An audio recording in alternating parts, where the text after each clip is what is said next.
Hey there, welcome back. Tonight, we were taking a quiet journey into the dawn of discovery, a time when the world's edges faded into mist and imagination filled the space where knowledge ended. Before the maps we hold in our hands today, there were oceans without names, coasts without borders, and dreams without directions. By watching this video, you'll learn how we came to draw the maps of today, how courage, curiosity, and wind stitched the continents together. You'll discover how tiny wooden ships crossed vast, indifferent seas, how starlight guided explorers through the unknown, and how the world, once fragmented and mysterious, began to take its familiar shape. So let's slow down, breathe a little, and step back into an age when everything beyond the horizon was a question. All you have to do is settle in, get comfortable, and let the story drift over you, like the sound of waves against a wooden hull in the dark. Before we begin, I'd like to share something small. If you enjoy these slow, sleepy journeys through history, consider liking the video or subscribing, only if you really enjoy it. And while you're here, tell me where you're listening from and what time it is where you are. I love imagining this invisible web of listeners scattered across the world, drifting off to the same story under different skies. It begins in silence, not the silence of sleep, but of wonder, the kind that filled the air when sailors stood on Europe. Utualem its western shores and gazed into the Atlantic, believing that the sea itself might swallow them whole. The sun would sink, and the edge of the world would glow, a soft orange fading to black. Beyond that line, they thought, were monsters, or maybe paradise. The world of the 14th century was smaller than it truly was, yet vast in the human mind. Maps ended abruptly in curling waves. Sea serpents guarded the margins. The known world stopped somewhere beyond the Canary Islands, and few dared to test where myth ended and reality began. The air along the docks smelled of pitch and salt. Masts swayed gently, and the creak of wood blended with the gulls' distant cries. To those who lived then, the idea of exploration was not yet conquest. It was faith, that the earth was knowable, that God's hand had left clues in the wind and stars. The horizon was a kind of scripture, waiting to be read. The magnetic needle of the compass was a miracle, a trembling signpost pointing toward destiny. The night sky, scattered with ancient lights, became a map long before paper ever held one. Across monasteries and merchant halls, whispers grew that new lands lay hidden beyond the sunset, that spices worth more than kingdoms waited somewhere east of Eden. To the scholars, these were questions of geography. To the sailors, they were questions of survival. And to the dreamers, they were questions of the soul. The age of exploration did not begin with a single voyage. It began with restlessness, with the feeling that the world was wider than anyone had been allowed to see. The Mediterranean, once the center of civilization, felt suddenly small. Ships traced familiar coasts, and yet rumors from the east, of golden cities and black pepper, of silk smooth as moonlight, filled the taverns of Lisbon and Venice. The smell of tar, oranges, and salt hung in the air, mixing with hope. In Portugal, at the far edge of Europe, Prince Henry watched the horizon from his fortress at Sagres. The sea called to him like scripture. He gathered shipwrights, mathematicians, and navigators, asking them to draw what they could not yet see. From that rocky cape, under skies streaked with gulls and wind, humanity's map began to stretch. And still, the ocean waited, patient, eternal. Its surface rippled like breath. For every sailor who dreamed of riches, another dreamed simply of finding what lay beyond. They did not yet know that their journeys would change the rhythm of the world itself, the way crops would grow, the way faith would spread, the way languages would twist and merge like tides. In the glow of lanterns, sailors marked their courses by star and instinct. They did not yet know where their courage would lead, to discovery or to loss. but they believed that to stand still was to be forgotten, and to sail was to become immortal. You can almost hear it now, the slow rocking of the ships, the whisper of ropes against wood, the call of the sea pulling humankind toward its next great chapter. Somewhere beyond that horizon, the world was waiting to be found. Part 2. The Wind and the Compass. The sea has always spoken in directions long before words were invented. To ancient sailors, the wind itself was a language, a breath from unseen lands. They learned to listen to it with their whole bodies, the strain of the mast, the pitch of the ropes, the taste of salt carried from far-off coasts they could not yet name. In the quiet centuries before great voyages began, the ocean was not empty, it was simply unread. The tools that would one day unlock it were being shaped in silence, in the smoky workshops of Genoa, in the libraries of Cordoba, in the hands of Arab astronomers who charted the heavens not for conquest, but for understanding. Bronze needles, iron rings, and glass-polished stars, the beginnings of certainty in an uncertain world. The compass was one of those small miracles that changed everything without noise, a needle balanced on a pin, trembling toward the unseen north. To a medieval sailor, it was as if the earth itself whispered guidance. The instrument was simple enough to fit in a palm, yet strong enough to turn empires. Its presence meant a ship could now sail out of sight of land, to trust an invisible force more than the coastline that had kept them safe. Alongside the compass came the astrolabe, a flat disk of brass that captured the sky. By aligning its edges with the sun or the pole star, navigators could measure their latitude, estimating their place on a planet still mysterious. The mathematics was delicate, part geometry, part faith. Many who held it did not fully understand the numbers it revealed, but they believed that somewhere within its angles, heaven met the sea. And then came the sails, no longer square and stubborn, but curved and triangular, borrowed from the Arab dhow. These lateen sails could dance with the wind instead of fighting it. They gave ships the freedom to tack, to change course, to choose direction rather than be chosen by it. The ocean ceased to be a wall and became a door. Picture a small port in the 1400s, ropes coiled like sleeping snakes, tar bubbling in wooden pots, the smell of oak, salt, and sweat. Fishermen talk in low voices about new ships built for endurance, caravels, light yet strong, their masts taller, their hulls deeper. The world is stirring. Somewhere in the hum of saws and hammers, history inhales. At night, the shipyards glow with lanterns. Shadows of men move across half-built hulls like ghosts of voyages not yet begun. The stars above mirror the rivets below, a sky hammered with fire. In those moments, even the humblest laborer feels the pull of something vast. He does not call it destiny. He calls it wind. Soon, the sailors would follow that wind southward, tracing the African coast like a seam. Each cape rounded was a prayer answered, each river mouth a promise of return. They carved their initials into rocks, built cairns of stone to mark their progress, and drew on maps the faintest hints of new coastlines. Those maps were not yet truthful, but they were hopeful, and sometimes hope is the first form of accuracy. The sea rewarded and punished equally. Storms tore sails to ribbons.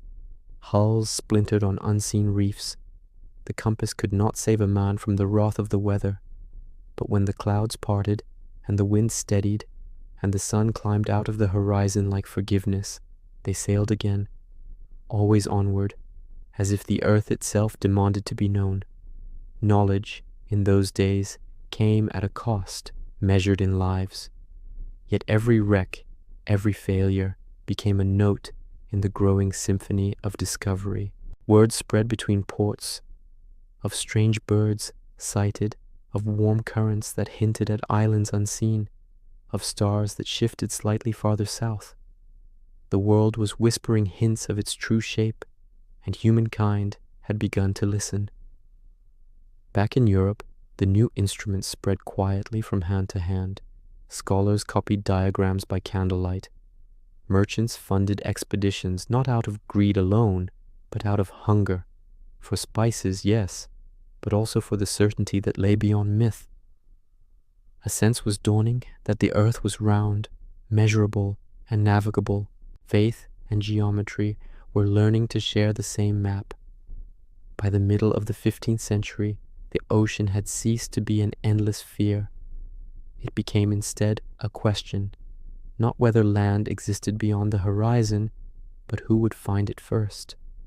Empires were still kingdoms then, small and fragile, but their eyes turned outward. Every gust of wind carried ambition.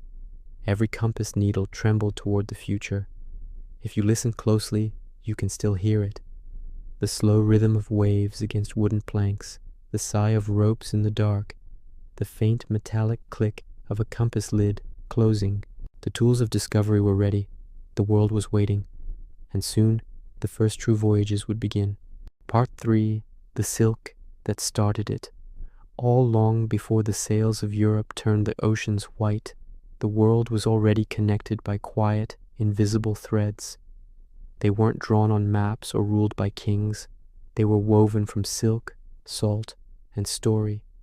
Across deserts, mountains, and steppe, caravans moved like slow rivers of dust, carrying with them more than trade.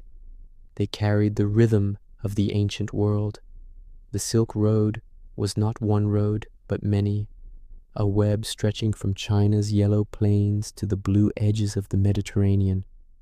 Along it passed bolts of silk light as mist, blocks of jade cold as moonlight, and spices that could make ordinary bread taste like heaven. At every stop, Samarkand, Kashgar, Baghdad, Constantinople, goods changed hands, but so did ideas, languages, and faiths. Paper, gunpowder, and mathematics all crossed those shifting sands long before the first European ship dared to cross an ocean. Picture the caravans at dusk, camels moving in slow procession, bells chiming faintly, the air thick with the scent of sweat and cinnamon. Fires crackle in the distance, and traders sit wrapped in wool and silence, their faces lit by flame. Above them, the constellations that once guided shepherds now guide empires, each star a compass point, each horizon a promise. The world already felt vast, but not infinite, just unfinished. In Europe, stories of this eastern world arrived like rumors from another planet. Travelers such as Marco Polo told of golden cities and emperors dressed in robes of shimmering silk. Listeners leaned closer, skeptical yet dreaming. If such wealth existed, why not reach it directly? Not by land, through thieves and deserts, but by sea. The old overland routes were long and dangerous, and the fall of Constantinople in 1453 had sealed much of the passage to the east. Europe was hungry, and its appetite smelled of spice. Pepper, cinnamon, cloves, nutmeg. These were not luxuries then. They were miracles. They preserved meat, cured illness, masked the rot of winter, and for a few, symbolized eternity itself. But to obtain them, Europeans relied on middlemen, Muslim and Venetian traders, who kept the true sources secret. Each link in the chain raised the price until a handful of nutmeg could cost more than gold. In this economy of scent and secrecy, curiosity became a form of rebellion. Princes, merchants, and dreamers began to imagine new routes. If the East could not be reached by land, perhaps it could be reached by the ocean. The logic was simple, almost innocent. The earth was round after all. But between belief and proof lay an ocean without end. In Portugal, maps were being redrawn. At Sagres, the fortress where Prince Henry gathered his navigators, the talk was no longer of myth but of measurement. The Silk Road had taught Europe the value of what lay beyond. Now it would teach them to go find it. The spice trade was the fuse, and the match was already in the prince's hand. At the same time, Africa's coasts were beginning to reveal their shape. Portuguese ships traced them cautiously, stopping at estuaries to restock and trade. Gold dust, ivory, and salt flowed northward, and with them came rumors of lands still richer beyond.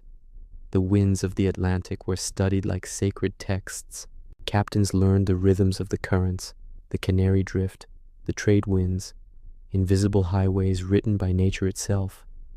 Every discovery on those voyages, no matter how small, was another thread pulled from the Silk Road tapestry and rewoven into a new pattern, a maritime one. The old path through the heart of Asia was shifting westward, onto the decks of ships that would one day change the map forever. At night, the sailors spoke of Cathay, Cipangu, and the Indies, words heavy with gold and mystery.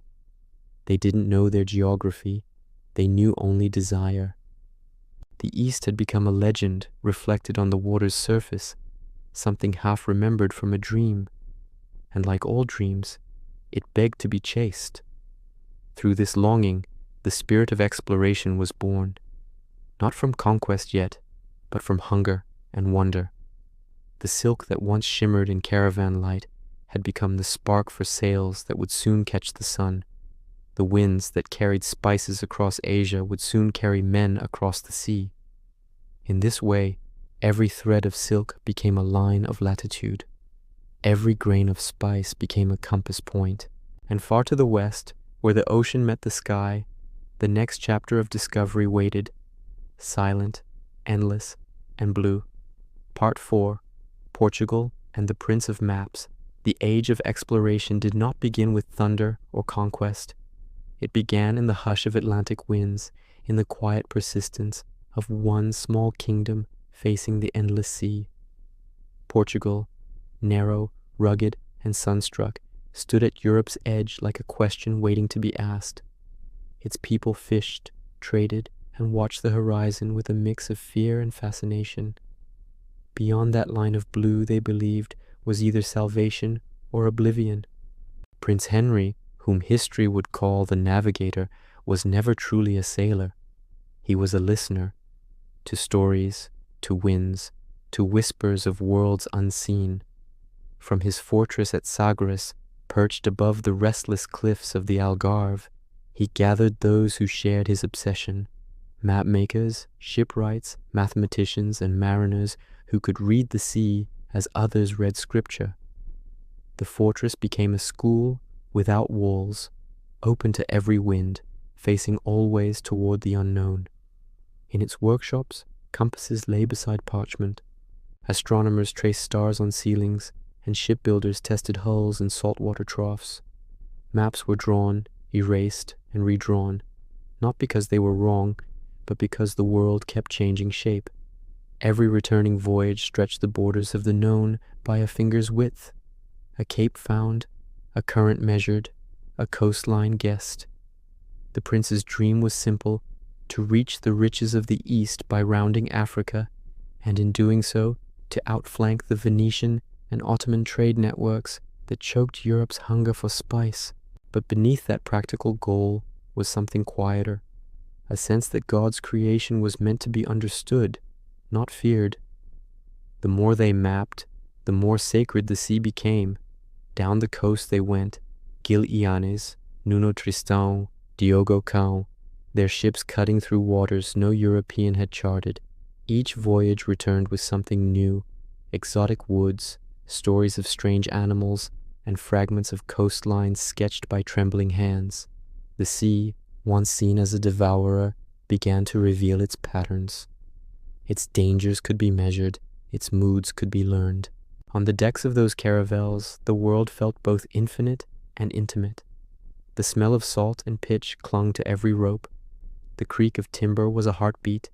The men slept in shifts, wrapped in coarse blankets, their dreams filled with waves that had no end. Some prayed, some sang, some cursed the prince who had sent them. But when dawn came and the sky turned gold over the horizon, even the most fearful among them felt something like reverence. At Sagres, Henry waited for their return. Each new map was laid before him like a relic. He traced the lines with his fingers, coastlines like veins of the earth. When he looked at them, he saw more than trade routes. He saw destiny taking form, an unfolding proof that the world was larger, older, and more wondrous than the scriptures alone had dared to suggest. Not every ship returned. The Atlantic could still be merciless. Storms rose without warning, snapping masts and swallowing crews whole. For every captain who discovered a new cape, another vanished without trace. Yet the rhythm continued: voyage, loss, discovery, return. In time, even tragedy became part of the pattern, as predictable as the tides. It was during these years that the Portolan charts, those early mariners' maps, blossomed in Portugal as ports. Beautiful, fragile things they were, parchment, painted with red and gold, threaded with compass roses and inked coastlines like lace. They did not yet show the world as it was, but as men hoped it to be. Faith and geometry interlaced on every page. By the mid-15th century, the horizon no longer frightened the Portuguese. It invited them. Their ships had reached beyond Cape Bojador, once believed to mark the edge of life itself. Sailors returned alive, their holds filled with stories of warm waters and steady winds. The myths of boiling seas and sea monsters began to fade. In their place grew confidence and hunger. Prince Henry would die before his sailors rounded Africa's southern tip, but his dream had taken root. His maps, his ship designs, his charts of stars, all became the silent foundation of the voyages to come. When Bartolomeu Diaz finally reached the Cape of Good Hope decades later, he was sailing on the ghost of Henry's vision. Standing atop those cliffs at Sagres, you can still feel it, the wind pushing westward, the same wind that carried voices across centuries.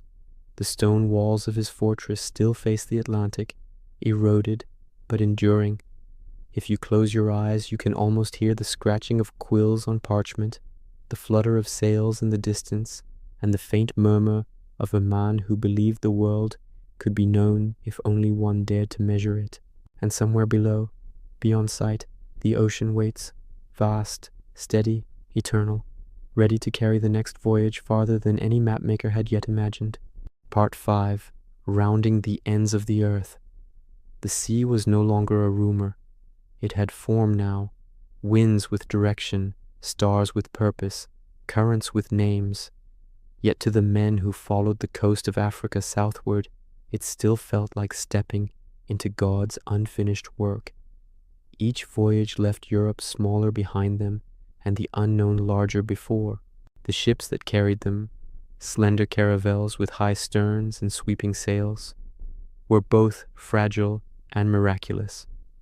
Built for endurance, not comfort, they rolled and groaned through endless swells. Salt crusted on the ropes, and every plank creaked like bone. The sailors measured time not in days but in dawns. Each sunrise meant they were still alive, still carried forward by the same invisible hand that had guided all explorers since the beginning. Curiosity. Gil Eanes was the first to pass the dreaded Cape Boyador, a name spoken in whispers for generations. Sailors believed that beyond it the sun burned too hot, that the sea boiled, that monsters waited with open jaws. But when he rounded it in 1434, the water was calm, the air still breathable, and the monsters nowhere to be found. Humanity had crossed not just a cape, but a threshold of fear. After him came others, Diogo Gomez, Alvaro Fernandez, Diogo Cão, pushing farther and farther down the continent's curve. Each voyage brought home not just goods, but fragments of truth, a new current, a strange bird, a rumor of islands glimmering on the horizon. Africa, once a myth, began to take shape like a face emerging through mist. They built small forts along the coast, faitorias they called them, where trade could be conducted and ships resupplied.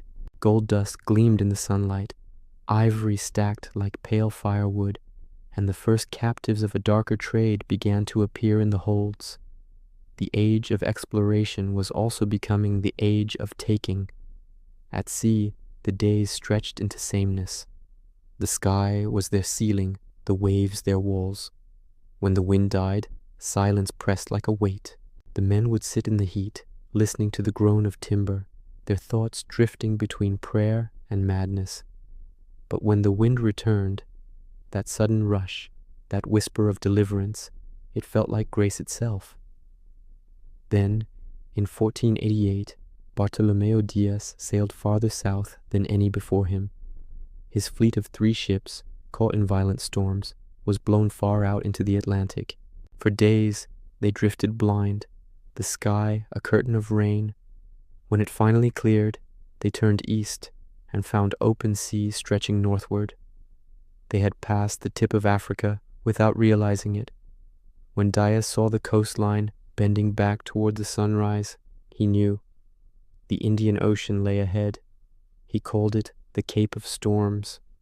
His king later renamed it the Cape of Good Hope, for at last the route to India seemed within reach.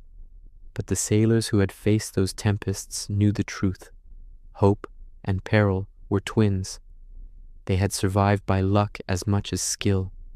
Their sails were torn, their water nearly gone, and their hands blistered from the ropes. Yet they had seen something no European had seen before, a world that curved endlessly, patiently beneath them. When Diaz returned home, few celebrated him. The sea still frightened most people. Glory was reserved for battles, not voyages. But the maps he brought back were treasures greater than gold. They showed the southern ocean, vast and blue, open to those who dared. And in Lisbon, a young man named Vasco da Gama studied them in silence. The coastlines were taking form now, Africa no longer a wall, but a path. The winds of the Atlantic were understood, their circular dance traced and memorized. The great gyres of air and water that would later carry Columbus west were first mastered here, in these experiments along the African shore. From these voyages, Europe learned a new kind of faith, not in saints or relics, but in skill. The ocean could be measured, the wind predicted, the stars trusted. To look outward was no longer sin, it was science. Imagine the sound of those ships as they returned to port. Ropes tightening, wood knocking against stone, the voices of men roughened by salt and time. On their decks were spices, ivory, and maps wet with sea spray. In their eyes was something more valuable, the knowledge that the earth was larger than the mind had room for, and somewhere in the streets of Lisbon the future stirred.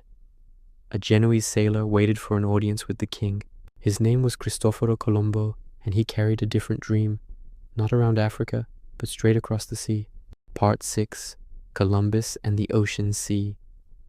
Lisbon's harbors were alive with the sound of sails, and in their shadow walked a man who dreamed differently. His name was Cristoforo Colombo, Christopher Columbus, a Genoese mariner with the eyes of someone who had stared at too many horizons. While others traced Africa's coastline, he studied maps and stars and believed the world could be reached by turning west, not east. To most, the idea was madness. The Atlantic, they said, was endless, an ocean that circled the world and devoured all who entered. But Columbus was stubborn in the way all explorers must be. He had read Ptolemy, listened to sailors' tales of islands glimpsed far offshore, and convinced himself that Asia lay only a few weeks' sail away. The earth, he argued, was smaller than the scholars claimed. Between Europe and Cathay stretched not mystery, but opportunity. He carried his dream from court to court, Portugal, Genoa, then Spain, where kings and queens listened with polite disbelief. It was Queen Isabella and King Ferdinand of Castile who finally said yes, not out of faith alone, but out of competition. Portugal's success in the south had made Spain restless. If there was a western path to the Indies, it would belong to them. And so, in the summer of 1492, 3 ships, the Nina, the Pinta, and the Santa Maria, were prepared. They were small, even fragile by later standards, more suited for coastal trade than for oceans. Their crews numbered barely 90 men. Sailors, adventurers, and convicts promised pardon if they survived. The docks of Palos were crowded with onlookers that August morning. Bells rang, the sails unfurled, and as the tide turned, they drifted westward into the unknown. The first days were calm. The wind filled the sails like breath in lungs. Dolphins followed in the wake, and gulls circled lazily overhead. But soon the shoreline faded, and with it, certainty. The compass needles began to drift, defying north. The men whispered that the world itself was changing shape beneath them. When the winds grew steady, and the sea stretched unbroken for week after week, fear took root. Columbus kept 2 logs, one for the truth and one for his crew. Each morning he recorded the real distance, but told them less. "We sail only so far," he said, "and land must be near." At night, under stars that no map had named, he prayed aloud. The sea hissed against the hulls, the ropes moaned, and the smell of damp wood filled the air. Some nights the men thought they heard voices, ghostly bells, phantom birds. But it was only wind. Then, after 33 days of silence, a cry from the Pinta split the night. "Tierra, tierra," land. On October 12th, 1492, they reached an island of gentle beaches and tall palms. The people who lived there watched them from the trees, faces painted, eyes wide. To Columbus, it was proof of his vision. He believed he had reached the Indies. To the islanders, it was the arrival of beings from another world. The sand was soft, the air sweet, and the sky impossibly blue. They named the place San Salvador. The men knelt, kissed the ground, and prayed. Flags were planted, words of possession spoken, though no one there understood their meaning. The islanders brought gifts, food, parrots, gold trinkets. They were generous, curious, and unarmed. Columbus saw in them not equals, but evidence of Eden. He wrote of their kindness, their innocence, their beauty, and how easily they could be ruled. His words, carried back to Spain, would shape centuries. In them lay the seed of 2 empires, one of trade and one of conquest. For months he explored the Caribbean, Cuba, Hispaniola, and smaller islands bright as emeralds. He mapped what he could, though he never knew where he was.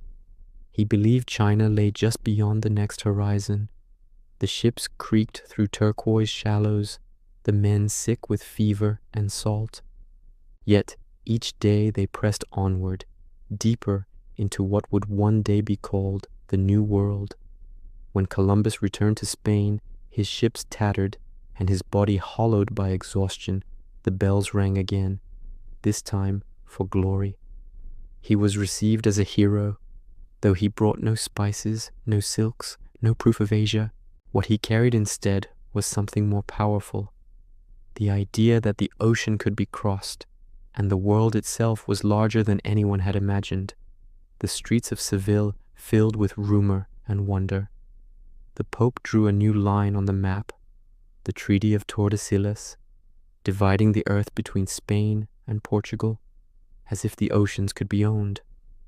Soon, new fleets were being built. Adventurers and soldiers, priests and poets prepared to follow. But beneath the triumph ran a shadow. The islands Columbus had claimed were not empty.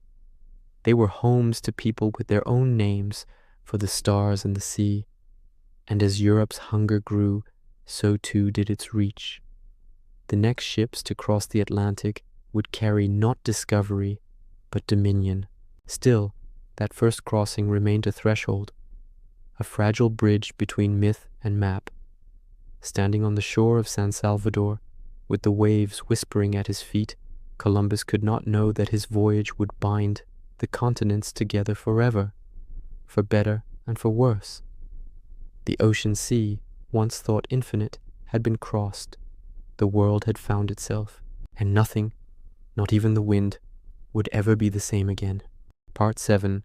The First Crossings. The sea that once divided worlds was now a bridge. In the years after Columbus returned, the Atlantic became a restless highway of sails. Ships that once dared the unknown now traced familiar winds, east to west, west to east, carrying men, metal, animals, and ideas between continents that had never met before. The ocean, once silent, now hummed with purpose. The voyages multiplied. Each month brought new expeditions, to chart, to claim, to name.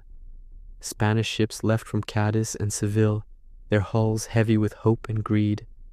The crews were rough men, drawn by rumors of gold and glory, men who would never again see the quiet harbors they called home. Their prayers, whispered into salt air, mingled with the cries of gulls and the crack of sails. Across the Caribbean, small islands became stepping stones of empire. On every shore, the same ceremony unfolded. Flags unfurled, crosses raised, names bestowed. San Juan, Santa Maria, Santiago. The saints multiplied as fast as the maps. What had been paradise to its inhabitants became possession to its visitors. The people who lived there, the Taino, the Arawak, the Carib, greeted the strangers with food, curiosity, and gifts. In return, they received beads, mirrors, and the promise of friendship. But beneath the gestures ran misunderstanding. To the Europeans, the land seemed empty of kings or borders. To the islanders, these visitors were spirits, neither friend nor foe, but dangerous in their unfamiliarity. The first crossings were not only of oceans, but of meaning. Words failed, gestures twisted, and intentions blurred. The newcomers sought gold, and the locals pointed toward rivers, thinking they asked for water. Every act of kindness was repaid with claim. Every exchange became a taking. Soon, forts appeared, crude palisades rising beside palm trees. Timber was cut, wells dug, chapels built, priests baptized in the surf, the salt water clinging to their vestments. The sound of hammers replaced the songs of the forest. Even the air seemed to change, filled now with smoke, iron, and the faint metallic scent of cannon. And still, more ships came. Columbus himself returned 3 more times, convinced that the riches of Asia lay just beyond the next horizon. He died still certain of it, never knowing he had found something greater and more tragic, a new world, not a new route. But his wake had already changed everything. From Europe came wheat, horses, pigs, and guns. From the Americas came maize, tomatoes, potatoes, cacao, quiet gifts that would reshape diets, economies, and lives. Along with them came things no one intended, diseases that crossed the ocean faster than any ship, smallpox, influenza, measles, invisible conquerors. Villages emptied in silence, their fires dying before dawn.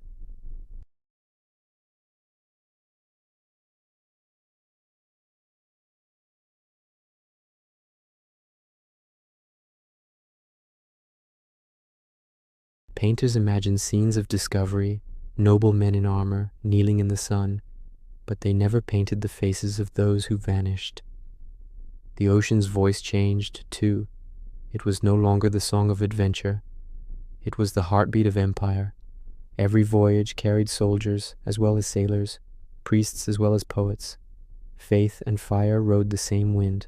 Yet there was still wonder. Some sailors described the phosphorescent glow of tropical seas, water that shimmered like liquid stars at night. They spoke of birds colored like sunset, of forests that smelled of honey and rain. The unknown still dazzled them, even as they destroyed it. Those first crossings taught the world a new rhythm, departure and return, loss and discovery. The maps that grew from them filled the blank spaces of parchment with coasts and currents. The words terra incognita began to fade, but with each new line drawn, something else was erased. Mystery. If you stood then on the deck of one of those ships, in the stillness before dawn, you would feel both awe and guilt, though no one had yet given those feelings names. The horizon glowed faintly, the smell of salt heavy in the air. Behind you, the old world. Ahead, the new. Between them, the silence of the sea, vast and eternal, holding the memory of everything gained and everything lost. And in that silence, the age of exploration truly began to breathe, not as legend, but as consequence. Part 8. The Aztec Sun and the Spanish Sword. The Caribbean had been crossed, islands claimed, seas mapped, prayers whispered over lands that did not belong to those who uttered them. But the heart of the new world still pulsed unseen, far inland, beyond the forests and mountains, where the air thinned and the cities gleamed like mirages beneath the sun. It was there that the story of conquest began to take shape, as faith and ambition fused into one. In 1519, Hernán Cortés left the island of Cuba with a small fleet, barely a few hundred men, a handful of horses, and cannons that gleamed like strange thunder under the tropical light. His orders were simple: explore, trade, report. But Cortés was not a man of obedience.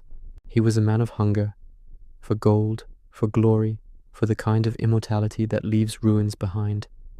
As his ships touched the shores of Mexico, the sand burned white beneath their boots. The air was thick with salt and birdsong. The people who greeted them came bearing gifts, food, feathers, and smiles edged with caution. They had never seen men pale as bone, wearing iron skins. To the Spaniards, these people seemed gentle. To the people of the coast, the newcomers were omens. Far to the west, the Mexica, whom history calls the Aztecs, ruled from their lake-born capital, Tenochtitlan.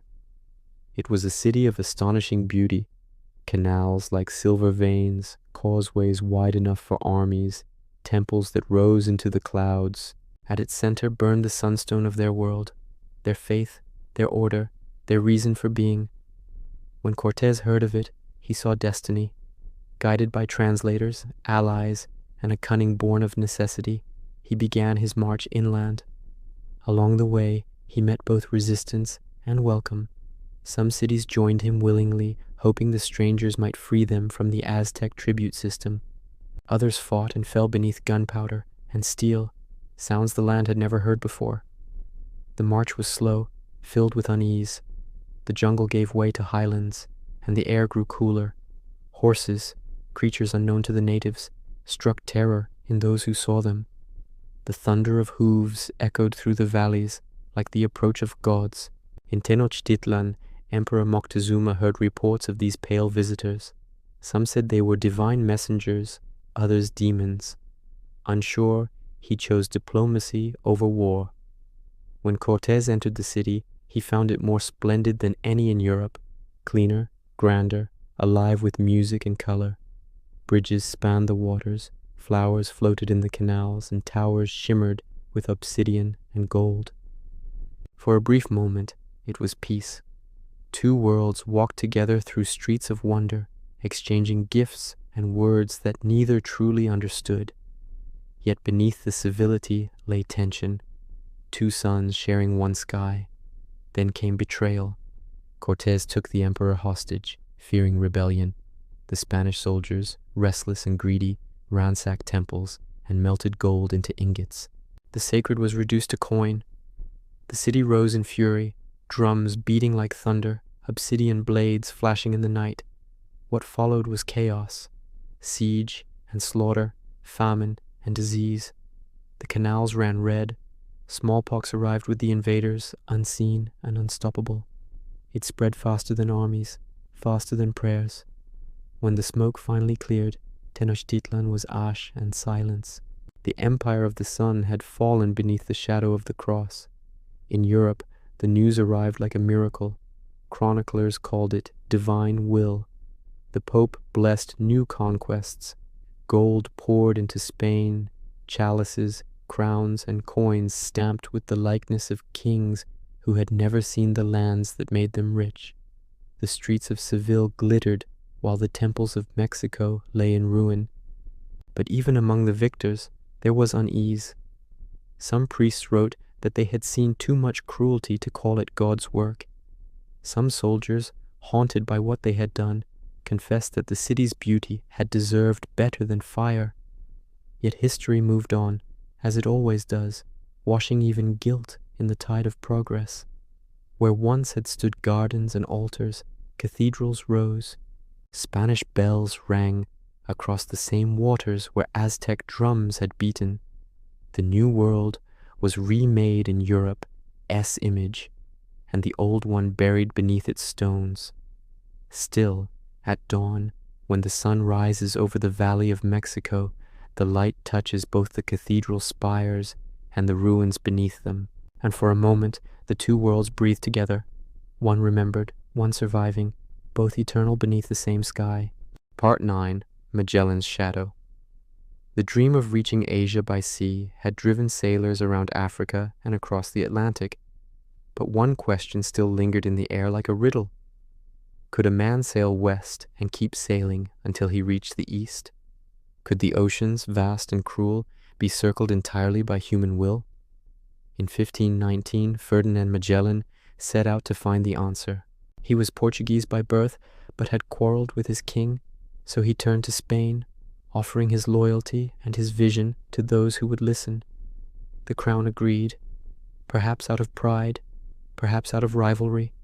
Magellan promised them the impossible, a route to the Spice Islands by sailing west, through uncharted waters no European had survived. His fleet was small, 5 ships, barely seaworthy, their names now immortal: Trinidad, San Antonio, Concepcion, Victoria, and Santiago. The men who crewed them numbered just over 200. They came from every corner of Europe: Spaniards, Portuguese, Italians, Greeks, bound together by the promise of discovery and the dread of the unknown. When they left Seville, church bells echoed over the river like a blessing and a warning. The sails filled with wind, the oars dipped, and Europe slipped behind them, fading into mist. The Atlantic crossing was calm enough, but beyond it lay a continent unimagined. They reached the coast of South America and began searching for a passage through its immensity, a strait that might lead to the Western Ocean. For months they traced bays and rivers, probing inlets that led only to dead ends. The crew muttered, afraid. Winter came, the winds turned sharp, and ice began to form on the rigging. At Puerto San Julian, mutiny erupted. Hunger and cold had stripped away obedience. Magellan, proud and severe, crushed it with ruthless precision. The leaders executed, their bodies left swinging in the wind. The survivors buried their fear deep in their silence. Then, in October 1520, they found it, a narrow winding channel, carved between mountains and fog. The waters were treacherous, the currents fierce, but they pressed on. It took more than a month to pass through. They called it the Strait of Magellan.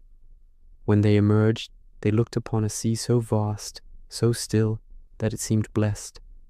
They named it the Mar Pacifico, the Pacific Ocean. But peace was an illusion. The Pacific was endless. For 3 months, the fleet sailed without sight of land. Their food rotted, water turned brackish, and the men chewed on leather to survive. Many died quietly, their bodies committed to the sea, the prayers whispered weakly into the wind. The survivors learned the shape of despair, the slow wasting of hope under a horizon that never changed. When land finally appeared, the islands of Guam and the Philippines, it seemed paradise reborn. But even paradise can turn to tragedy. Magellan, eager to spread the faith he carried as fiercely as his sword, became entangled in local rivalries. On the island of Mactan, he led a small band ashore to fight a chief named Lapu Lapu. The sea was calm that morning, the sand white as salt, but the battle was chaos, spears, arrows, and cries in the humid air. Magellan fell there, struck down in the shallows, his armor too heavy to rise. The tide carried his body away. He had sailed farther than any man before him, and died within sight of land. Only one ship, the Victoria, completed the circle. Led by Juan Sebastian Elcano, it limped back to Spain 3 years after departure, with just 18 men alive. They were ghosts more than sailors, hollow-eyed, salt-skinned, their clothes stiff with sweat and memory. When they entered Seville, no bells rang. The city hardly understood what they had done. They had circled the earth. In their wake, the world became measurable. The oceans were no longer infinite, only immense.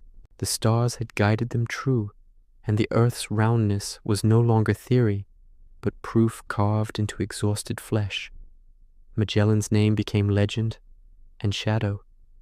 His voyage showed that the planet was connected by one continuous sea, but also that it was larger than the human heart was ready to comprehend. For every discovery came loss, for every map, a grave. At night, the sailors who returned spoke of the Pacific's silence, that strange, glassy calm that hid its hunger. They said the sky there was too wide, the stars too many, the feeling too great to describe. The world, they said, had no end, only circles, and somewhere, across the slow waves of that endless ocean, the ghost of Magellan still sails, a single figure moving through mist and starlight, forever chasing the sun he could never reach. Part 10. The Silver and the Cross. When Magellan's ghost faded into the Pacific winds, his voyage left more than a map. It left a hunger. The world was now measurable, but what mattered was how it could be divided, mined, and claimed. Spain, swollen with triumph, turned its gaze from discovery to dominion. The New World had become a treasury, and its key was silver. Across the high plateaus of the Andes, beneath peaks so high the air itself thinned, men found mountains that glittered in sunlight. Potosi, a city built on a hill of pure silver, rose almost overnight. Its mines would feed empires for centuries. The Spanish called it Cerro Rico, the rich mountain. To those who dug its veins, it was both miracle and grave. From dawn to dusk, thousands of indigenous men and enslaved Africans descended into the tunnels, narrow, suffocating shafts lit only by candles trembling in stale air. They carried stones on their backs, the weight pressing down like a curse. Many never saw the sky again. The mountain ate them quietly, yet above, the bells of churches rang, gilded by the silver drawn from the same earth that buried its miners. Every month, mules and men loaded ingots onto caravans bound for Lima, then for Panama. From there, fleets carried the treasure across the isthmus to the Caribbean and onward to Seville. The Spanish Main, the watery highway of empire, gleamed with silver coins and cannon fire. Where wealth flowed, so too did pirates and privateers, shadows chasing gold through salt and flame. In Spain, the churches glittered. Monasteries lined their altars with silver candlesticks, and priests lifted chalices hammered from metal dug by hands they would never see. Faith and fortune intertwined. The cross and the coin shared the same shine. The conquistadors carried both, one in hand, one in heart. Across the ocean, the same faith was carried to new lands. Jesuit missions rising where temples once stood. The air filled with hymns in strange accents, prayers translated into native tongues. In the flicker of candlelight, the old gods faded, their altars dismantled stone by stone. Yet, in secret corners, incense still burned for them, and songs, older than conquest, whispered through the night. In cities like Mexico, Lima, and Quito, cathedrals rose from the ruins of temples, their spires scraping the clouds as if to declare victory over the heavens themselves. But the faith that spread was not only conquest, it was also comfort. For every sword that struck, there was a friar who healed, a teacher who taught, a soul who believed the world could still be redeemed. The silver that left the Americas did not rest in Spain. Much of it crossed again, to the east, in galleons bound for Manila. There, Spanish ships traded silver for silk, porcelain, and spices from China. The world, once vast and fragmented, had closed into a single circle of trade, from Potosi to Seville, from Seville to Manila, from Manila back to Mexico. The globe now spun on the axis of silver, yet the more Europe gained, the more it lost of its soul. Gold and silver flooded its markets, and prices soared. Empires feasted on their own abundance, while the land that birthed the wealth starved in silence. In the New World, villages emptied, forests fell, and rivers ran thick with silt and sorrow. Still, the bells of empire rang on. The Spanish flag flew from Havana to Manila, its red and gold bright as fire. Missionaries crossed jungles, deserts, and oceans, carrying faith and fever in equal measure. The world was baptized in water and blood, but if you stood in the mines of Potosi at night and listened beyond the echoes of hammers, you could hear something else, a deeper rhythm, the sound of the mountain breathing, the earth remembering. The people who labored there spoke of spirits dwelling in the stone, El Tío, the lord of the underworld, who demanded offerings of coca and rum to spare the living. Beneath the surface of faith, the old gods endured. And so, the age of exploration became an age of contradiction. Beauty and brutality, devotion and greed. The cross stood on the same altar as the coin. The chalice that gleamed with divine light was filled by the sweat of the unseen. When the ships returned to Spain, their holds full of silver, the sea seemed to glow beneath them, moonlight on water, or perhaps the reflection of everything that had been taken. The sailors stood on deck in silence, watching the horizon turn gold. They had brought back the riches of the world, yet felt poorer than when they had left. For every ounce of silver that gleamed in Europe, a shadow lengthened in the lands it came from. And beneath that shadow, faith and fear began to whisper again, in the languages of those who had not yet been silenced. Part 11, Africa's Distant Winds. Before the ocean carried silver and empire, it carried sorrow. Along the same Atlantic currents that bore explorers outward and treasure home, another kind of cargo began to move, silent, shackled, and human. Africa, once the frontier of wonder and trade, became a coastline of grief. It began quietly, almost invisibly. Early Portuguese traders had built forts along the Gulf of Guinea, places like El Mina and São Jorge da Mina, where gold, ivory, and pepper were exchanged for cloth and glass beads. But soon, a darker trade emerged beside the first. As European demand for labor grew in the New World, so too did the hunger for bodies to labor there. At first, they came as captives from rival tribes, prisoners of local wars. Later, whole villages vanished. The sound of chains joined the sound of waves. The ships that once carried exploration now carried absence, each hull filled with men, women, and children whose names would not survive the voyage. The Middle Passage, they called it, a line across the ocean where the horizon never changed.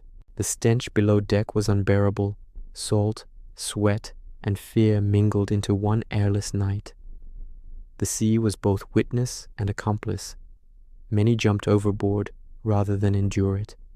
Others died in silence, their bodies sliding into the deep with barely a splash. From the ports of Luanda, Huaida, and Boni, the ships sailed westward to Havana, Cartagena, Veracruz, Bahia. There they were sold, their humanity measured in coin and counted in ledgers. The same cross that had once promised salvation now hung over auction blocks. The age of exploration had found its cruelest form, the exploration of how much suffering the world could hold. In Africa, the winds carried more than ships. They carried emptiness, fields untended, families torn apart, villages echoing with loss. Kingdoms once rich from trade turned to violence to survive. Rival chiefs sold rivals, and the old rhythms of life, planting, harvest, worship, fractured under the weight of European greed. And yet, the winds also carried memory. The griots, keepers of song and story, whispered the names of the lost into the night. Drums spoke across the forests and rivers, telling of what had been taken. The ocean heard them all. Even today, the Atlantic's low hum beneath its waves sounds like mourning if you listen closely enough. In Europe, this trade was dressed in justification. Philosophers wrote of civilizing missions. Kings claimed divine right. Merchants spoke of necessity. They called it commerce. They called it destiny. But in the holds of those ships, destiny smelled of death. Still, Africa was not only victim, it was witness. Its coasts saw empires rise and fall like tides. Portuguese forts became Dutch, then British, then silent ruins reclaimed by vines. Each left its mark, a stone wall, a rusted cannon, a name carved into the salt. And behind each mark lay stories that could not be erased, of mothers who waited on the shore for ships that never returned, of sailors who heard singing on calm nights and swore it came from beneath the waves. The Atlantic became a mirror of the world's conscience, beautiful, blue, and broken. The same winds that once filled the sails of discovery now carried cries that no one wrote down. Yet in the New World, from those cries rose something unexpected: endurance. The songs carried across the ocean became new rhythms, in drums, in hymns, in whispered prayers that mixed old gods with new faith. Out of tragedy grew culture, fragile, luminous, defiant. By the 17th century, Africa was mapped not for knowledge, but for extraction. Its rivers, mountains, and coasts became coordinates on European charts, lines of profit disguised as geography. But no map could show the cost. No parchment could hold the sound of a mother's last lullaby on a darkened shore. As the trade deepened, so did denial. In palaces and churches, men gave thanks for prosperity, never naming its source. The silver of Potosi, the sugar of the Caribbean, the cotton of Brazil, all shimmered with the same unspoken light. Behind every gleam was a shadow, and through it all, the wind never stopped. It blew westward, carrying the scent of salt and sorrow, crossing and recrossing the Atlantic like a messenger that could not rest. It touched sails and graves alike. It whispered through the rigging, through the mangroves, through the hollowed bones of ships long gone. In that endless wind, Africa's voice remained, not broken, only scattered. It traveled farther than any explorer ever did. And though the empires tried to forget, the sea remembered everything. Part 12. Empires of Spice. The scent of spice once ruled the world. Before gold, before silver, it was this: the sweetness of cinnamon, the heat of pepper, the sharp perfume of cloves and nutmeg, that drove men to the edges of the map. In an age before refrigeration or chemistry, spices were more than flavor. They were magic. They preserved, healed, and transformed. A pinch of nutmeg could ransom a city. By the early 16th century, the race for spice had become a storm of ambition. Portugal, the pioneer of the southern route, now sought to turn discovery into dominion. In 1498, Vasco da Gama reached Calicut, on India's Malabar coast, after rounding the Cape of Good Hope. His arrival was both triumph and intrusion, an iron echo in a land already rich in trade. The harbors smelled of sandalwood, cardamom, and sea salt. Merchants from Arabia, Persia, and China had met there for centuries. The Portuguese came not only to buy, but to control. They built forts at Goa and Malacca, seized ships, and demanded tribute. Their cannons enforced the word of their king as much as the cross of their priests. They called it empire, but it was empire by fire. Still, the spice flowed, filling Lisbon's warehouses with scent and profit. The small kingdom that had begun its story at Sagres now ruled half the seas of the world. Yet monopoly breeds envy. Soon the Dutch appeared, silent and calculating, their ships sleek and disciplined. They studied wind and current like scripture, and where the Portuguese conquered, the Dutch organized. Their Verenigde Oostindische Compagnie, the VOC, or Dutch East India Company, became the first true corporate empire. It wielded armies, minted coins, and wrote its own laws. The Spice Islands, the Moluccas, became its crown. There, amid steaming jungles and volcanic peaks, nutmeg trees grew wild, their branches heavy with fruit that glowed like amber. To possess those trees was to possess power. The Dutch guarded them fiercely, burning or uprooting any that escaped their control. On small Banda Island, resistance was crushed with chilling efficiency. Its people vanished, replaced by imported slaves and soldiers. In Batavia, today's Jakarta, the Dutch built their fortress of trade. The city was a world in miniature. Malay sailors, Chinese merchants, Javanese laborers, Dutch officials. The air was thick with humidity and wealth. Ships departed daily for Europe, their holds packed with nutmeg and cloves wrapped in silk. Each voyage smelled like paradise and carried the weight of suffering. Meanwhile, the English, slower to rise but equally determined, established their own East India Company. Their ships sailed from London's grey Thames into the glowing blue of the Indian Ocean, where trade turned into empire. Factories became forts, and forts became capitals. In time, they would inherit the seas that Portugal and the Netherlands had once commanded. The empires of spice were unlike those of land, fluid, maritime, and mercantile. Their borders were drawn by wind and monsoon. Their capitals were floating, ships at anchor, their decks cluttered with ledgers, muskets, and prayer. Profit was their faith, the sea their cathedral. In Europe, the spices transformed daily life. Pepper graced the tables of kings, cloves perfumed their robes, apothecaries ground cinnamon for medicine, and nutmeg scented the air of cathedrals during Mass. The world smelled richer and stranger, yet few who inhaled that fragrance knew the distance it had traveled or the blood it had cost.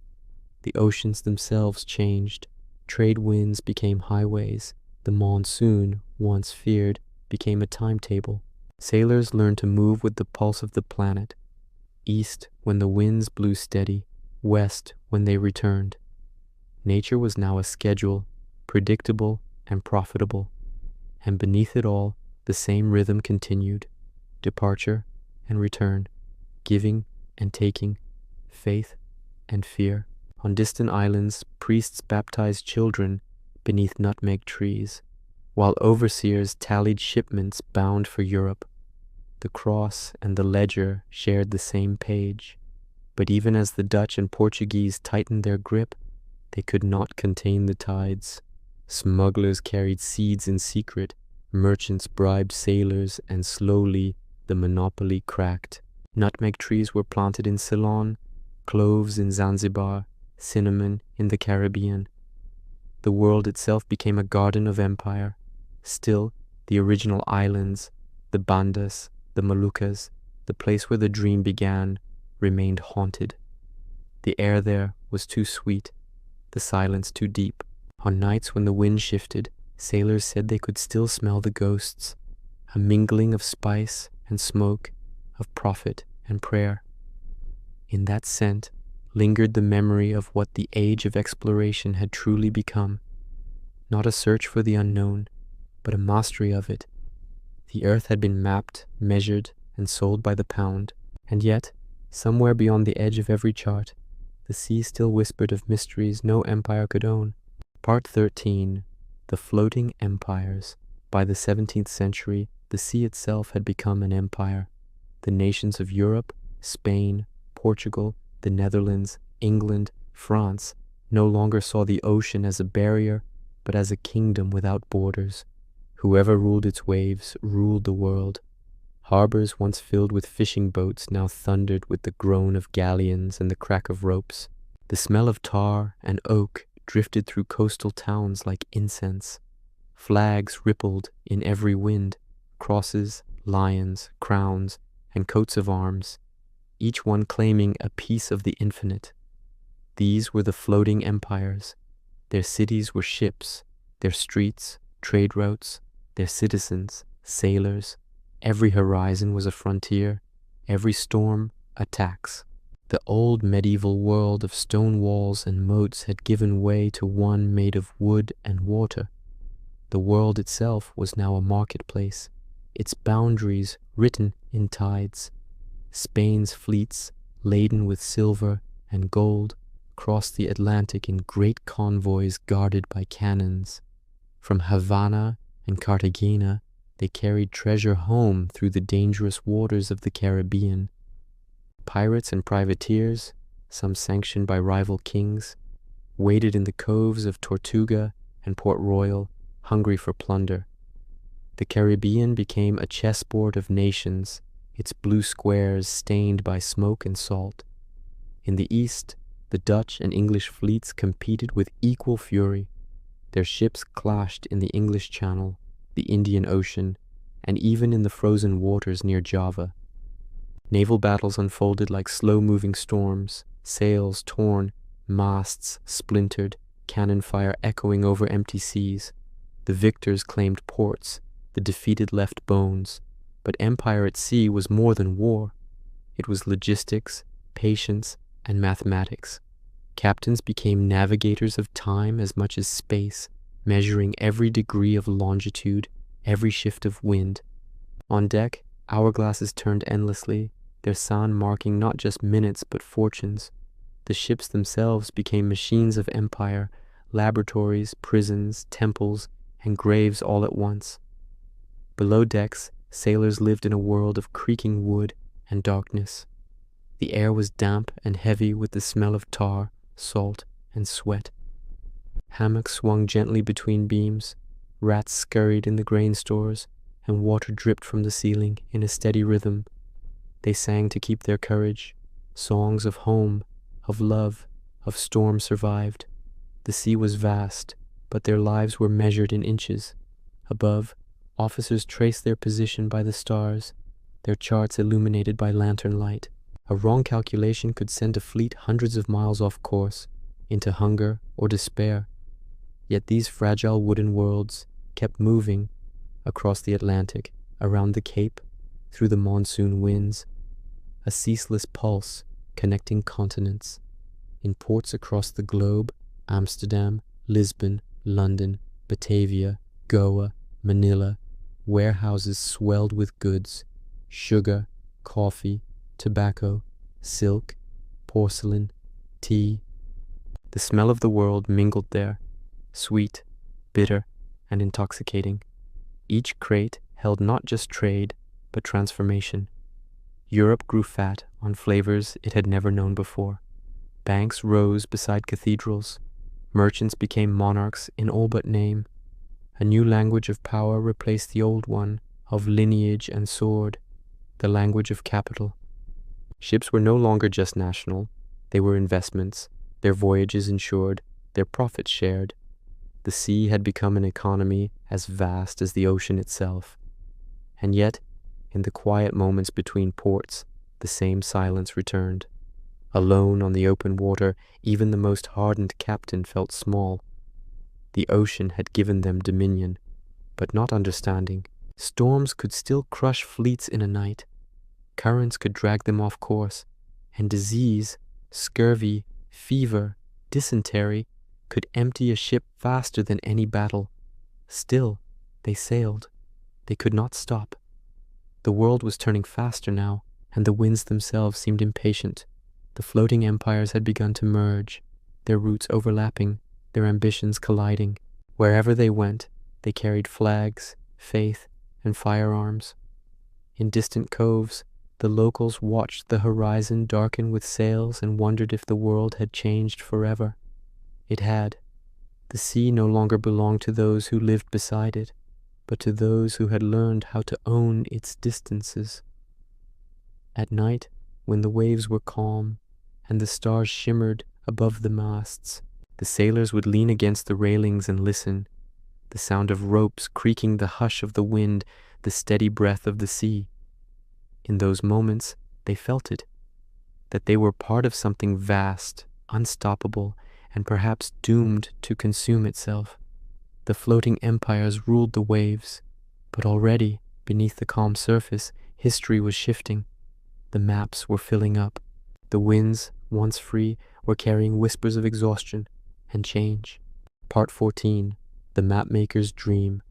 Long before the world was conquered by armies, it was conquered by ink. The mapmakers, quiet, patient, candlelit souls, became the architects of the earth. What explorers had risked their lives to glimpse, they captured on parchment with calm precision. Their rooms smelled of wax, vellum, and salt. The sea translated into lines and curves. The cartographer's table was the meeting place of imagination and evidence. Compass roses bloomed like flowers across oceans.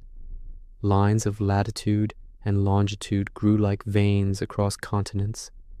Every voyage added a stroke, every discovery a new shape. To draw a map was to turn chaos into order, to hold the infinite within the span of a page. In Lisbon, Seville, and Amsterdam, the mapmakers' guilds flourished. Men like Mercator and Ortelius turned exploration into geometry, wonder into science. They did not sail, yet their ink traveled farther than any ship. When sailors returned with charts of new coasts, the mapmakers listened like priests hearing confession. Out came the quills, the compasses, the delicate arcs of correction. The oceans, once monsters in fog, became measurable, beautiful, and strangely fragile. But maps were never innocent. Each coastline drawn was also a claim, a flag in ink. Where the old medieval Mappa Mundi had placed Jerusalem at the center of the world, the new maps placed Europe there, surrounded by a web of roots radiating outward like veins of empire. The parchment itself seemed to whisper, "This is ours." On these maps, the unknown was shrinking. The dragons and sea serpents that once guarded the margins were erased, replaced by scale bars and notes of latitude. The blank spaces, terra incognita, grew smaller, retreating toward the poles. Mystery was becoming measurable. The age of awe was giving way to the age of certainty. Yet, even as the world became known, it did not become less beautiful. The maps themselves were art, coastlines edged in gold leaf, oceans washed in pale blue, ships and whales painted like dreams. The calligraphy curled like smoke. The compass points shone like stars. Some maps were so lovely they were never meant to be used, only admired. The ocean turned into poetry. In Amsterdam, the map shops of the 17th century glowed with the warm light of oil lamps. Merchants and scholars stood side by side, tracing trade routes with their fingers, planning voyages that would never be taken by their own feet. The walls were filled with globes, spheres of knowledge, perfect and unblemished.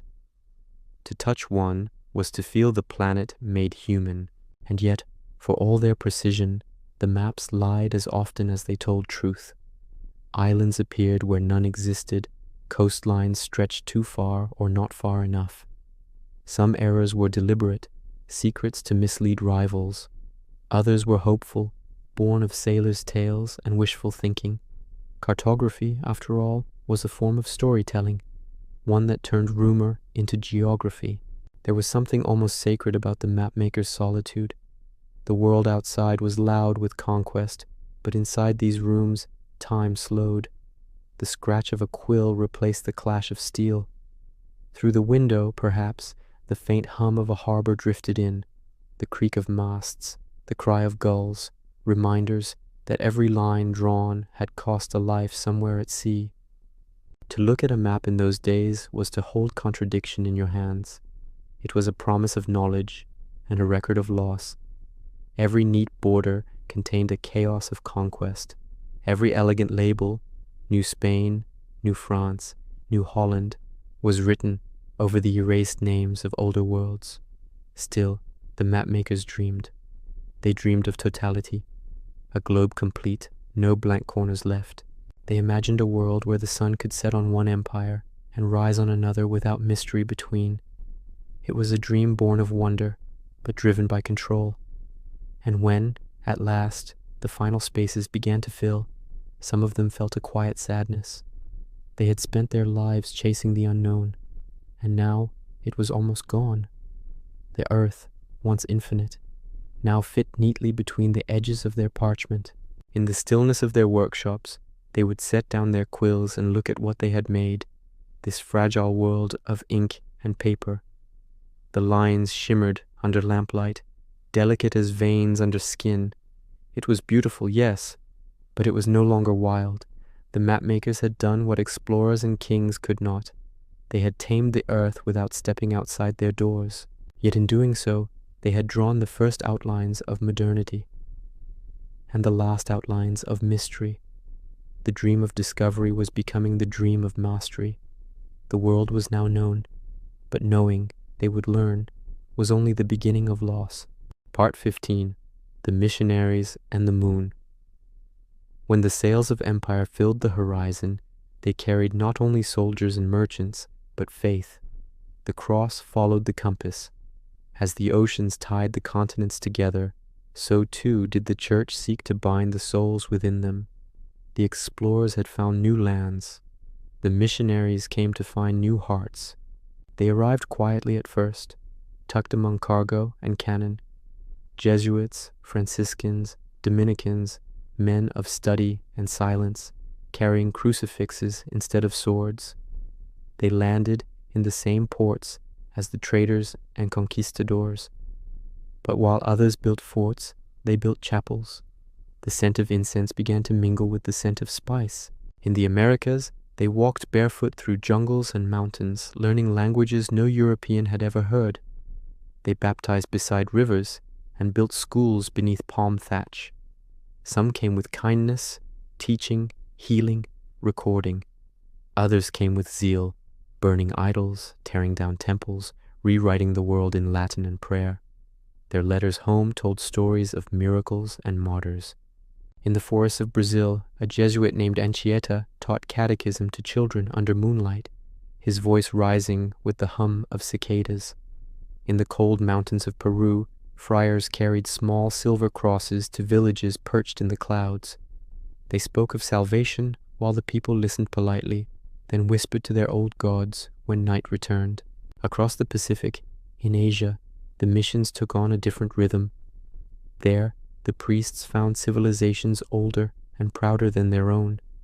In China, Matteo Ricci traded theology for astronomy, earning the respect of scholars with his clocks and maps.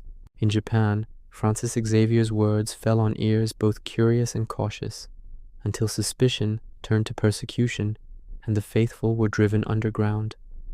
Christianity there survived in whispers, its prayers hidden like seeds. The moon seemed to watch all of it, rising over jungles, deserts, and islands, indifferent and eternal. Under its light, the missionaries wrote in small journals, their ink smudged with sweat and longing. They spoke of homesickness and faith, of doubt that came like fever in the night. Some confessed that they could not tell where service ended and ambition began. For some, the mission was truly holy, a bridge between worlds. They translated scriptures into Nahuatl, Quechua, Chinese, and Tagalog. They learned the songs of the people and set them to hymns. They taught reading and medicine, and sometimes mercy. For others, conversion became conquest by other means, softer in sound, but no less permanent. Everywhere they went, they built churches, schools, and orphanages, but also cemeteries.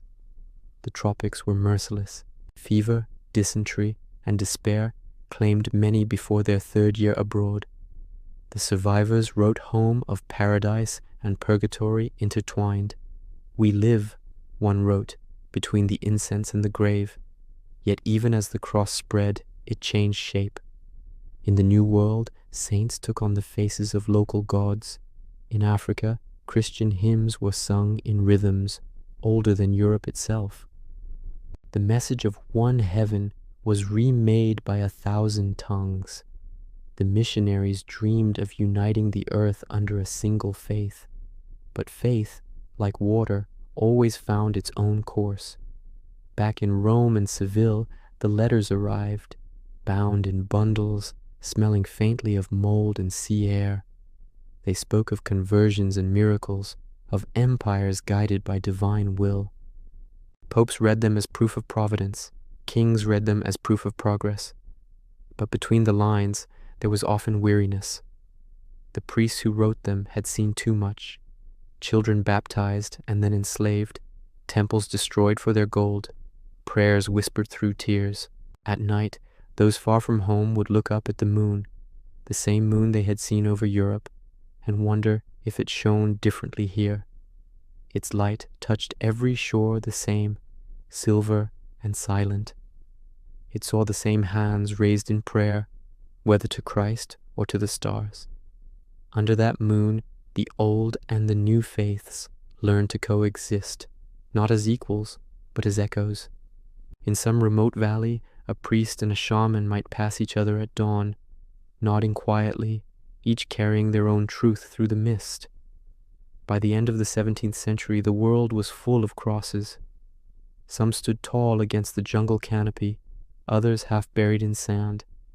And yet, beside them, life continued, markets bustled, drums beat, smoke rose from fires older than the Bible.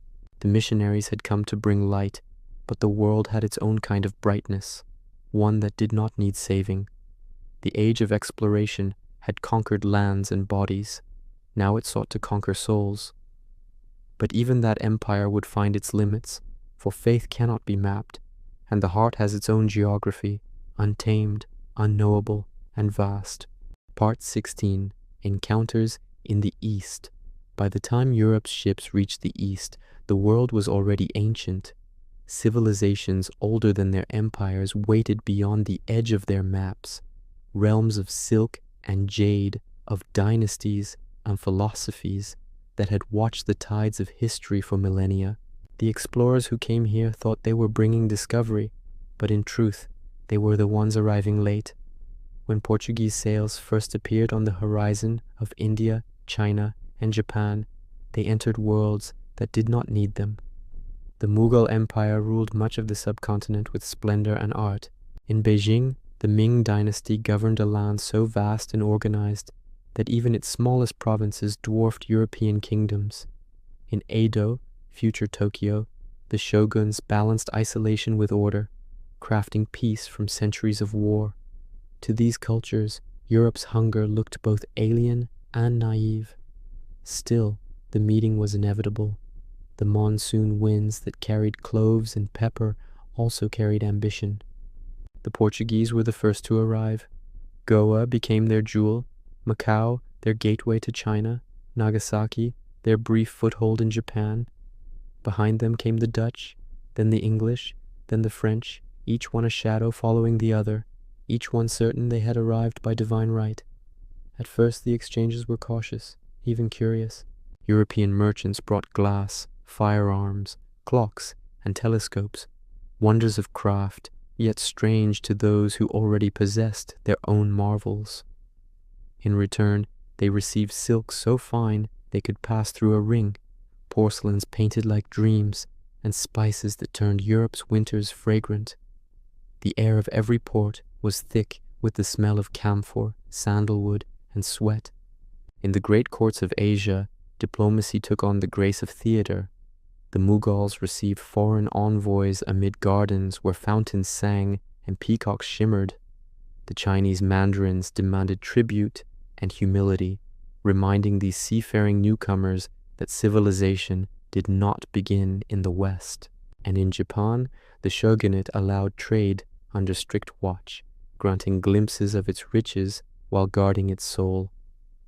Some Europeans adapted. The Jesuits, ever the interpreters between worlds, learned the languages, studied the philosophies, and sought to blend faith with reason. Matteo Ricci in China wore silk robes and mastered the Confucian classics, presenting Christianity not as conquest, but as conversation. For a moment, it seemed the meeting of East and West might become a dialogue rather than a domination. But empires rarely speak softly for long. The merchants who followed the priests came with muskets and greed. Forts rose where temples once stood. Cannons replaced courtesies. The dream of mutual respect gave way to the machinery of control. In India, the English and the French began their long contest. Trading posts at first, then armies. They hired local soldiers, played rival princes against one another, and called it alliance. The Dutch seized ports in Indonesia, the Portuguese clung to Goa and Malacca, and the French built walls in Pondicherry. The East, once unassailable, was being drawn into the web of European ambition. Yet the East was not passive. The rulers watched, learned, and sometimes retaliated. The Japanese, weary of foreign meddling, expelled the missionaries and closed their ports to all but a few Dutch traders, confined to a single island in Nagasaki Bay. China allowed commerce but denied entry, guarding its dignity behind bureaucracy and empire. The Mughals, though tolerant, began to sense that trade carried a shadow, a power that entered quietly and refused to leave. The sea routes that had once belonged to Arab and Indian sailors were now lined with European flags. But the knowledge of navigation, of stars and currents, had come from the East long before the West claimed it. The compass, the paper map, the gunpowder that powered every conquest. All of them were born here, long before their return in iron and smoke. Still, in these encounters, something new emerged, a fragile, luminous exchange. Art, science, and philosophy began to travel both ways. Chinese porcelain transformed European tables. Japanese lacquer inspired Dutch painters. Indian mathematics shaped Western thought. For a moment, the currents of culture ran both directions. The world's edges, once sharp, began to blur. At night, in the harbors of Goa or Batavia, one could hear the mingling of languages: Portuguese, Malay, Tamil, Arabic, Dutch, each word softened by the sea breeze. Lanterns swayed on the water, their reflections trembling like uncertain stars. Somewhere, a priest prayed, somewhere else, a poet wrote, and under that vast sky, the truth of the age of exploration revealed itself, that discovery was not the finding of new lands, but the meeting of old worlds. Two civilizations stood before one another, mirror and flame. Each saw the other as mystery, each desired the other's power, and between them lay the ocean, endless, indifferent, carrying both faith and fear upon the same tide. Part 17. The Seeds of Global Trade. By the dawn of the 18th century, the world was no longer a collection of distant continents. It was a single, restless body. Every current, every caravan, every whisper of wind carried something from one shore to another. The explorers had connected the earth, but what followed was connection without rest. Trade. From the soil of the Americas came crops the old world had never known: maize, tobacco, cacao, potatoes, tomatoes. They crossed the Atlantic like quiet revolutionaries, reshaping diets and destinies. In Europe, the potato fed armies and peasants alike. Chocolate became a luxury, sipped by candlelight. Tobacco curled its smoke into royal chambers and roadside inns. The flavors of the New World became the taste of the century. In return came wheat, rice, sugar, and livestock, the animals that would remake entire landscapes. Horses thundered across the plains of the Americas, transforming native life. Cattle spread like rivers of muscle and bone, turning forests into pasture. Pigs, goats, and sheep multiplied until they seemed part of the natural world. The earth itself was being rearranged, ecology rewritten by exchange. But alongside these living gifts came the darker ones. Diseases had crossed before. Now, so did greed. Sugar plantations rose across the Caribbean, vast and terrible, their canes glinting like spears under the sun. The sweetness that Europe craved was born from suffering. The triangular trade, goods from Europe, slaves from Africa, sugar from America, bound the world together in profit and pain. The ocean that had once carried explorers now carried an economy of flesh. Ports that had once been provincial became global. London, Lisbon, Amsterdam, and Bordeaux filled with the sense of faraway worlds, coffee and rum, tea and tobacco, nutmeg and indigo. Markets swelled, coins clinked, ships came and went with the rhythm of tides. The word merchant became as powerful as king, and in their wake came cities. In the New World, Havana, Veracruz, and Rio de Janeiro gleamed with colonial wealth, streets of stone, cathedrals of coral and gold. In Asia, Calcutta and Canton pulsed with ships' bells and counting houses. Manila became the knot where East and West met, Spanish galleons from Acapulco exchanging silver for silk and porcelain. The world spun faster, its heartbeat measured in cargo. For the first time, a farmer in France ate potatoes grown from Peruvian soil on a plate of Chinese porcelain, while sipping coffee from beans grown in Yemen and sweetened by Caribbean sugar. The planet had become a single marketplace, each bite and sip a trace of conquest and curiosity intertwined. Yet this web of exchange did not bring peace. Where trade went, empire followed. To protect the spice routes, the sugar routes, the silver routes, fortresses rose on coasts from Brazil to Bengal. Cannons guarded warehouses, and merchant ships carried soldiers as often as spices. The line between trade and war blurred until it vanished. Still, in the quiet moments between battles and bargains, something else grew. Knowledge. Sailors who crossed the oceans brought back not only goods, but glimpses of the world, new plants, new animals, new stars in unfamiliar skies. Europe began to see itself as part of a whole, not its center, but its participant. The global imagination had begun. In Amsterdam's taverns, merchants boasted of their fortunes, but in the universities of Paris and London, natural philosophers were asking new questions. What connected winds and currents, climates and crops, markets and men? They began to see patterns, invisible threads linking harvests in Brazil to bread prices in Paris, storms in the Caribbean to shipwrecks in the Channel. The world had become an organism, vast, breathing, alive. And yet, beneath the hum of trade, older voices lingered. In Africa, mothers still waited by the shore for ships that never returned. In the Andes, miners still descended into the dark for silver. In the Caribbean, fields shimmered green and cruel beneath the sun. The wealth of the world flowed upward, while its pain sank deep into the ground.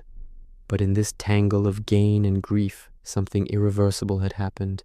The earth had been woven together. Every voyage now touched another. Every famine or fortune rippled across oceans.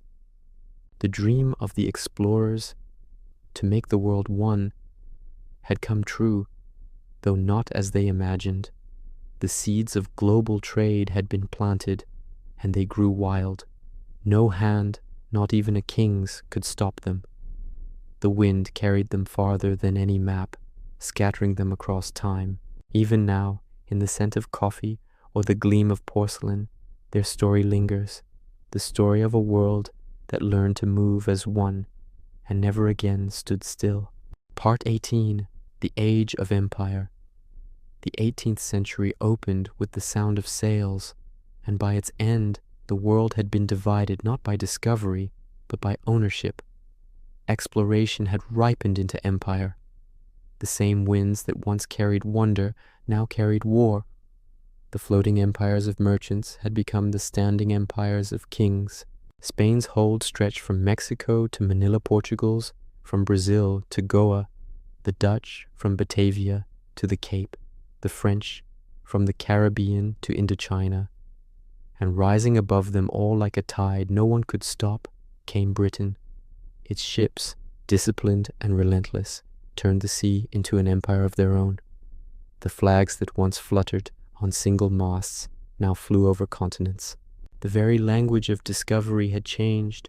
Where explorers once wrote, "Here be dragons," now they wrote, "Here be property." The earth itself was being parceled, measured, and claimed. In India, the British East India Company, a merchant enterprise with its own army, became a state within a state. Its soldiers, drawn from every corner of the subcontinent, fought wars for profit disguised as policy. After the Battle of Plassey in 1757, Bengal fell under its control, and a new age began, the age when commerce ruled through the barrel of a musket. Across the Atlantic, in the Caribbean and the Americas, sugar was still the white gold of empire. Plantations covered entire islands worked by enslaved hands. The wealth of Europe was built on the exhaustion of the tropics. The sugar of Jamaica, the cotton of Carolina, the coffee of Brazil. The rhythm of whips and waves became the pulse of progress. Even faith adapted. Priests blessed cannons, bishops sat beside merchants, and missionaries became diplomats of empire. The cross no longer led the voyage. It followed it, sanctifying what the sword had already achieved. In Africa, new maps were drawn, not to explore, but to extract. Coastlines once lined with forts became gateways to deeper conquest. The continent's interior remained mysterious, but its coasts were already marked with flags and trade posts. Ivory, gold, and lives continued to flow outward, and rifles, rum, and cloth flowed in. At home in Europe, empire was a spectacle. Coffee houses buzzed with gossip from distant lands. Painters filled salons with exotic visions, camels and palm trees, parrots and pagodas. Tea steamed in porcelain cups, while news of rebellion and famine arrived on the same ships that brought the leaves. The world was both distant and domestic now, conquered, commodified, and consumed. But even as Europe celebrated its triumph, cracks were beginning to show. The American colonies, born of Europe's expansion, began to question the very power that had created them. In 1776, they declared independence, claiming liberty in the language of empire itself. The same spirit that had once sent ships outward now turned inward, asking who had the right to rule. Elsewhere, in Haiti, the enslaved rose against their masters, turning the rhetoric of freedom into fire. The age of revolution had begun, born from the same trade winds that once carried gold and gospel.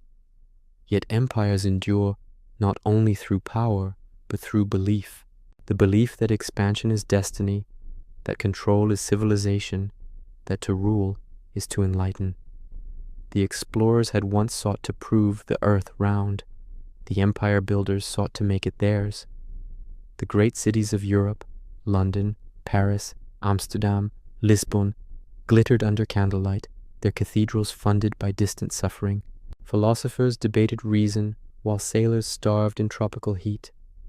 The Enlightenment spoke of equality and liberty, but its shadow stretched across the colonies, and through it all, the ships continued to move.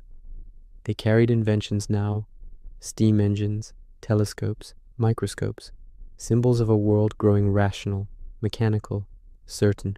The age of wonder was fading. The age of industry was stirring. The ocean's mysteries were giving way to factories and timetables. Still, on the decks of those same ships, as the wind whispered through the rigging, some old feeling remained. The faint echo of the first explorer's awe, the sense that beneath the charts and cargo there was still something sacred about the sea, something that refused to belong to anyone. By the century's end, the earth was known, mapped, and named. Yet the more it was owned, the less it seemed to belong. The flags fluttered, the cannons gleamed, and the coins clinked in the counting houses. But in the silence between those sounds, one could almost hear the sigh of the world itself. Weary of being measured, the age of empire had begun in triumph and would end in exhaustion, and in its fading light, a new question would rise. Not how far humanity could go, but whether it could ever learn to stop. Part 19. The Fading Horizon. By the late 18th century, the maps were full. The lines had closed in upon themselves, the dragons long erased, the oceans parceled into routes and claims. The dream of discovery, that shimmering horizon that had lured men across storms and centuries, was fading.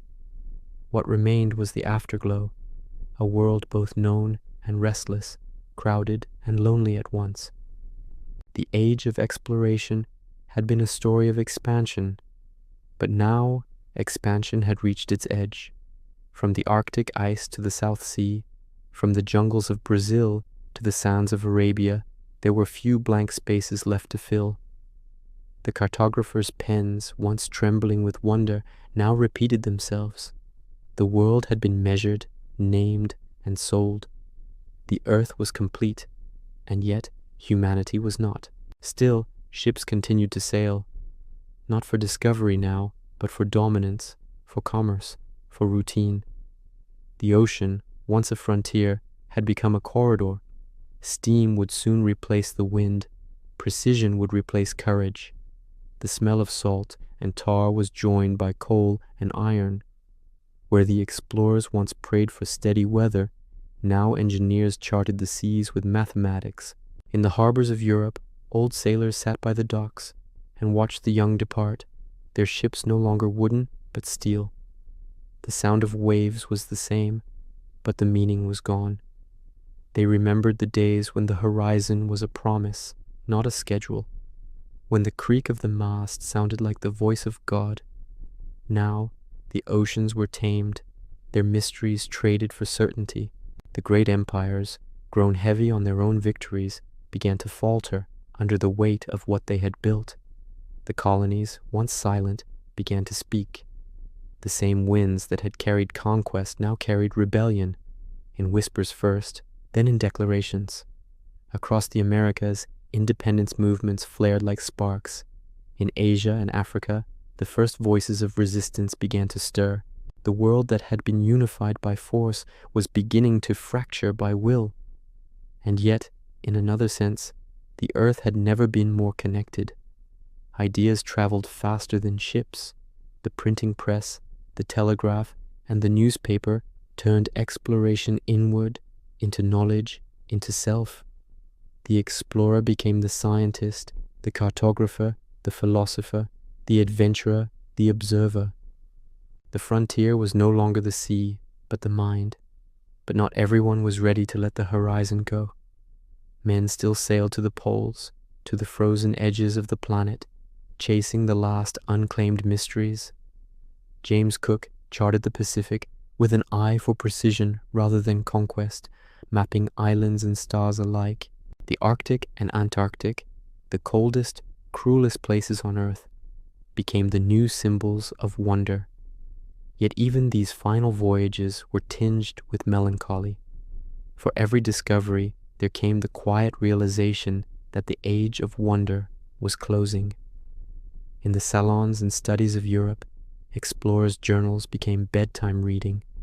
Tales of faraway islands, coral reefs, and mountains piercing clouds. But the voices that once spoke in awe now spoke in nostalgia. The world they described was already disappearing under trade and empire, its silence drowned by cannon and coin. And somewhere deep inside, humanity began to feel the ache of what it had done. The forests cut for masts, the rivers poisoned with mercury from silver mines, the civilizations buried under flags, all of it began to weigh on the conscience. The explorers had set out to find paradise. They had found it and renamed it, then left it poorer than before. At sunset, in Lisbon, the same harbor where Henry the Navigator once stood, the sky turned the color of old maps, gold and sepia. The ships in the distance looked smaller now, almost delicate. The wind, that had once smelled of salt and adventure, now carried coal smoke and memory. The people along the docks no longer waved farewell with prayers, but with contracts. Yet the longing did not die. Somewhere in every heart there remained a pull toward distance, the same ache that once drove caravels toward the unknown. Even when the maps were full, the horizon still whispered. The need to go, to see, to understand could not be conquered. And perhaps that was the truest legacy of the age of exploration. Not the maps or the empires, but the restlessness it awakened. The knowledge that the world, no matter how measured, is still mysterious in its depths. That every shore reached only reveals another beyond it, unseen. As the century turned, the sails of discovery gave way to smoke and steel. The explorers' names faded into textbooks, their faces onto coins. But when the night fell over the sea and the stars came out, the old feeling returned, that faint, eternal hum beneath the waves, calling still, as it always had, toward the fading horizon. Part 20. The world remembers. The age of exploration ended not with a storm, but with a sigh. By the 19th century, the world was mapped, measured, and known. The great oceans, once the realm of myth and courage, had become highways of trade. Empires had risen, boundaries drawn, lives rewritten. The unknown had been conquered, and in its place came reflection. Yet, though the maps were complete, the meaning of those centuries lingered like an echo over the waves. The explorers were gone, their ships decayed to memory, but the world they connected still pulsed with their legacy, a legacy of wonder and wound, of brilliance and burden. Look at the globe today, and you can still trace their paths. The lines of longitude and latitude that girdle the earth began as their invisible roads. The ports they built became cities. The languages they carried became nations. The plants and animals they moved between continents reshaped ecosystems forever. Every meal, every map, every journey of the modern world bears their fingerprints. But so too do the shadows. The same winds that once filled sails carried slavery and conquest. The same cross that promised salvation was planted in bloodied soil. The same charts that marked discovery erased entire civilizations. The age that began with curiosity ended with ownership, and ownership in time turned to regret. Still, within that sorrow, there was beauty. The explorers had seen the earth whole, and through their eyes, so would we. They proved that the planet was one body, oceans breathing as lungs, continents shifting like limbs, each tide connected to the next. They revealed what the ancients had only imagined, that the world was both fragile and vast, finite and infinite at once. In quiet museums now, their instruments rest, compasses, astrolabes, sextants, polished to dull bronze. Their journals lie open under glass, ink faded but legible, the handwriting cramped by candlelight. We sighted land, one line reads. We gave thanks. They could not have known that their small notes would become the story of humanity itself, the story of looking outward. And what of the lands they found, the people who greeted them? Their stories endure too, sometimes in ruins, sometimes in revival. The descendants of the conquered still speak the languages of the conquerors, yet in their music, their art, their faith, the old voices remain. The world has not forgotten itself. Beneath every cathedral stands an older temple, beneath every empire, an older truth. If the explorers gave the earth its shape, those they met gave it its soul. Together, willingly or not, they wove the fabric of the global world we live in. As centuries passed, the sails were replaced by steam, and then by flight. The last white spaces on the maps vanished, and humanity turned its gaze upward to the moon, to the stars, seeking again the mystery it had lost on Earth. In every rocket launch, every telescope image, there is a faint echo of those early voyages, a continuation of that first question, what lies beyond? Yet when all the frontiers are gone, what remains is remembrance. The oceans still breathe beneath the same moon that once guided Magellan. The stars still shine as they did above Columbus and Diaz, above the unnamed sailors who never returned. The wind still carries the scent of salt and distance. The world, for all its knowing, is still full of silence. And in that silence, the memory of the age of exploration drifts, not as a story of triumph, but of transformation. It was the age when the earth discovered itself, and when humanity, for the first time, saw its reflection upon the sea.